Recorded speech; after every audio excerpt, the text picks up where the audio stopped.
ভাবুন তো, আজ থেকে ঠিক ১৯ বছর আগে ২০০৭ সালে বার্সেলোনার ক্যাম্প নুতে একটি সাধারণ চ্যারিটি ফটোশ্যুট হচ্ছিল।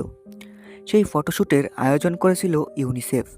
তখন মাত্র ২০ বছর বয়সী লিওনেল মেসি ছিলেন বার্সেলোনার উদীয়মান তারকা। আর সেই ফটোশ্যুটে অংশ নেওয়া একটি ছোট্ট শিশুকে কোলে নিয়ে বাথটাবে প্রতীকীভাবে গোসল করানোর ছবি তোলা হয়। সেই শিশুটির নাম ছিল লামিনে ইয়ামাল। তখন তার বয়স ছিল ৬ মাস। সেদিন হয়তো মেসি নিজেও কল্পনা করতে পারেনি এই ছোট্ট শিশুটিই একদিন ফুটবল বিশ্বের অন্যতম বড় তারকা হয়ে উঠবে।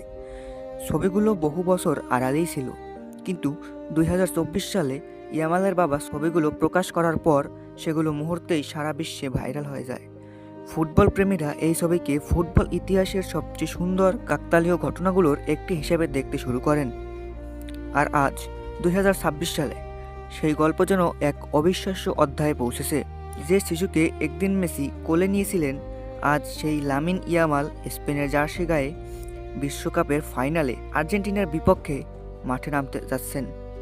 প্রায় ২ দশক আগে একটি ছবি আজ ফুটবল ইতিহাসের সবচেয়ে আবেগঘন মুহূর্তগুলোর একটিতে পরিণত হয়েছে। ফুটবল কখনো কখনো এমন গল্প লিখে যা কোনো সিনেমার চিত্রনাট্যকেও হার মানায়। ১৯ বছর আগে একই ফ্রেমে থাকা দুই প্রজন্মের দুই ফুটবলার আজ বিশ্বকাপের সবচেয়ে বড় মঞ্চে প্রতিপক্ষ। সময়ের এই অসাধারণ যাত্রাই হয়তো ফুটবলের সবচেয়ে সুন্দর জাদু।